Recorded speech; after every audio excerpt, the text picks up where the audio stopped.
Assalamualaikum warahmatullahi wabarakatuh. Selamat sore Ibu Hairani Puspita dan teman-teman semuanya. Saya Amarindra Arinova dari Fakultas Sains dan Teknologi Sains Data Universitas Terbuka ingin memberikan presentasi untuk tugas 2 terkait penggunaan stack dan queuing pada Java Programming.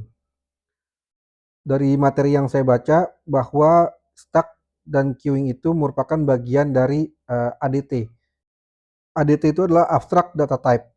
Itu sebuah model logis yang mendefinisikan suatu tipe data berdasarkan karakteristiknya dan serangkaian operasi yang dapat dilakukan pada data tersebut sesuai dengan input dan output yang diharapkan.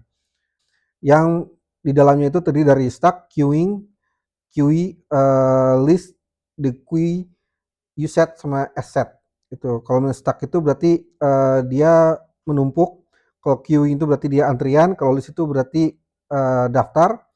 Di queue itu double ended queue, kemudian kalau uset unordered sets, dan assets itu sorted sets, dan masing-masing memiliki operasinya, sintaks operasi sendiri, yaitu misalnya kayak stack di push and pop, kalau queuing ada di end queue dan di queue, atau bisa juga over and pull, over and pull. Kemudian kalau list itu ada add and remove, kalau di queue ada di add first and add last, kalau uset dan assets itu sama dengan list menggunakan add and remove. Untuk mudahnya saya menggunakan frase baru buatan saya sendiri. Jadi kalau misalnya Sally dan QV, kebetulan saya punya teman namanya Sally dan dia suka copy paste kan. Nah, jadi kalau Sally itu maksudnya adalah stack, itu berarti untuk penggunaan untuk LIFO, dan QV, queuing, itu berarti penggunaannya untuk VIVO. LIFO berarti last in first out, dan VIVO berarti first in first out. Dan semuanya itu bisa digunakan di bawah fungsi array the queue. Pada tugas dua kali ini, karena saya menghadapi masalah pada di VS Code, jadi saya mencoba sebuah software Java baru yang bernama IntelliJ IDE, dan ternyata dari situ saya belajar bahwa ternyata Java itu ada perkembangan barunya, yaitu Java 21 Plus. Apa sih bedanya? Jadi bedanya itu adalah di sini sudah tidak perlu lagi kayak public class, name class itu kan. Karena kalau misalnya yang lama itu ketika saya masih pakai VS Code itu, mmm, nama filenya dengan nama public class-nya kan harus sama gitu kan. Nah, ini kan yang menyulitkan ya, kadang-kadang kita harus mencoba bongkar-bongkar sintaks, dan kalau namanya nggak boleh berubah itu jadi repot juga gitu loh. Jadi nah, kalau kalau berkaitan dengan ini kan masih tugas belajar, jadi saya merasa bahwa dengan menggunakan Java modern ini, Java yang 21 ini, itu sangat praktis. Jadi saya tidak perlu menggunakan public class, dan nama kelasnya nggak perlu. Kemudian juga public static dan void-nya, main string, bla bla segala ini juga nggak perlu. Cukup menggunakan void main saja. Kemudian kalau untuk importnya tetap ya masih bisa, masih masih harus gitu, karena ada beberapa fungsi, contoh kayak tadi itu kita masih harus menggunakan import. Dalam konteks kali ini kita akan mencoba import dari Java Util ArrayDQ sebagai sebuah ekosistem untuk operasi VIVO dan LIFO. Untuk tugas 2, soal nomor 1, kita diminta untuk membuat sebuah sistem LIFO berbasis stack untuk 8 integer. Ini variabel integernya sudah saya masukkan, 10, 20, 30, 40, 50, 60, 70, 80. Dengan menggunakan import dari ArrayDQ. Dan untuk komennya itu menggunakan push dan pop. Jadi stack push dan stack pop. Kita panggil.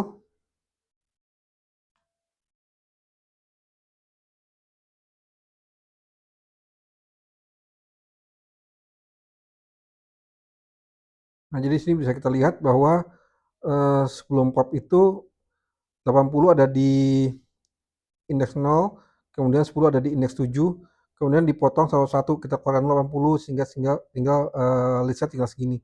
Terus sampai terakhir tidak ada sisanya. Untuk soal nomor 2, kebalikannya kita diminta untuk membuat list berupa 8 integer, kemudian kita operasikan VIVO seperti yang sudah digariskan di Java. kita untuk Vivo kita menggunakan QE, yaitu dengan sintaks over dan poll. Jadi apa namanya, deklarasinya seperti ini. Saya menggunakan Q Vivo dengan variabel dan sintaksnya seperti ini untuk dipanggil di sini. Right? Q Vivo.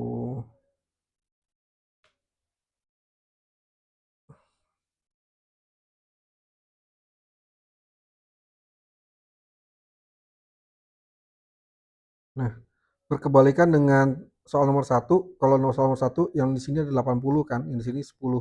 Nah, kalau di soal nomor 2 yang berada di indeks 0 adalah nomor 10, angka 10 dan kemudian angka 80 dari terakhir. Kemudian kita potong, jadi yang kita keluarkan dulu angka 10, terus sampai akhirnya tidak ada yang sisa. Untuk soal nomor 3, kita diminta untuk melakukan sebuah sorting dari variabel integer yang berangka random. Jadi di sini saya buat quick sort integer, range, integer low sama integer high. Ini adalah merupakan sebuah identifikasi. Jadi kita menyuruh si Java untuk identifikasi dari list yang udah kita kasih, indexingnya gimana sih.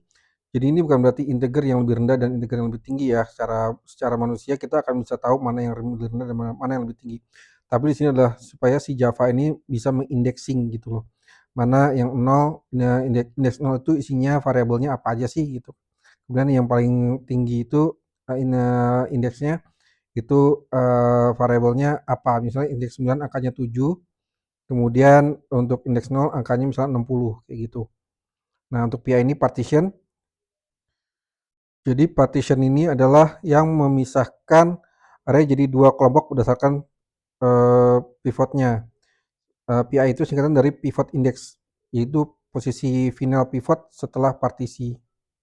Jadi untuk dalam logika ini Java itu dia membaca seluruh list, kemudian melakukan indexing.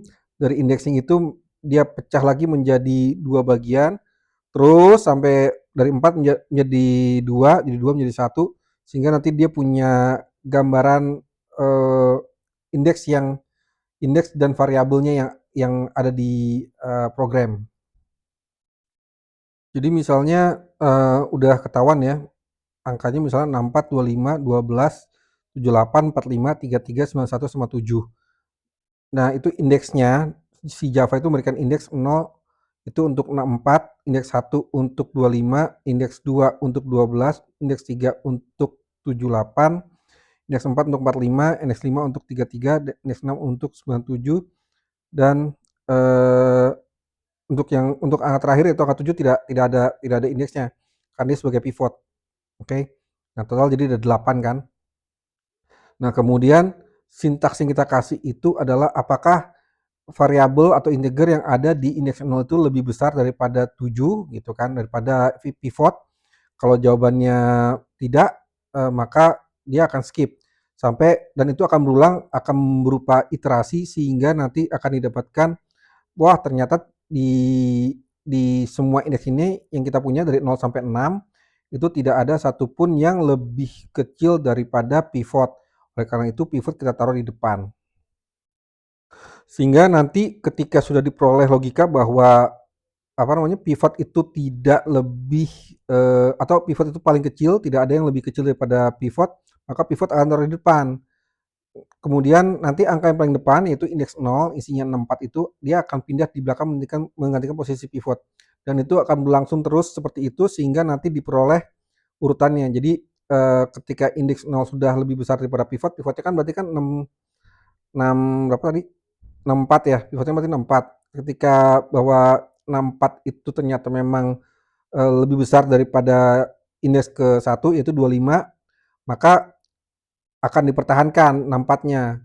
Nah, itu akan berlangsung terus secara iteratif sampai nanti diperoleh urutannya seperti uh, seperti ini.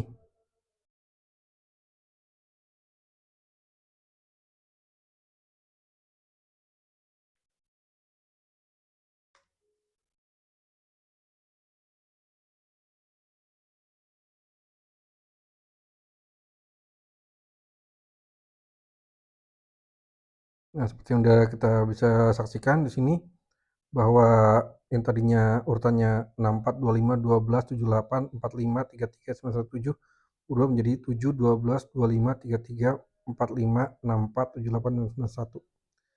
Tuh. Demikian tugas 2 ini saya kerjakan. Jadi dapat disimpulkan bahwa ADT itu ada prinsipnya seperti terbagi menjadi Sally dan Coffee, yaitu Sally yang mengatur secara LIFO seperti tumpukan berkas, dan Coffee yang mengatur data secara first in first out seperti antrian di loket atau antrian di kasir gitu. Nah, memang untuk mempraktikkan prinsip Sally dan Coffee ini dalam programan Java itu kita membutuhkan struktur fisik yang bernama array de Guy yang merupakan bagian dari keluarga ADT gitu. Demikian dari saya, kurang lebihnya mohon maaf. Assalamualaikum warahmatullahi wabarakatuh.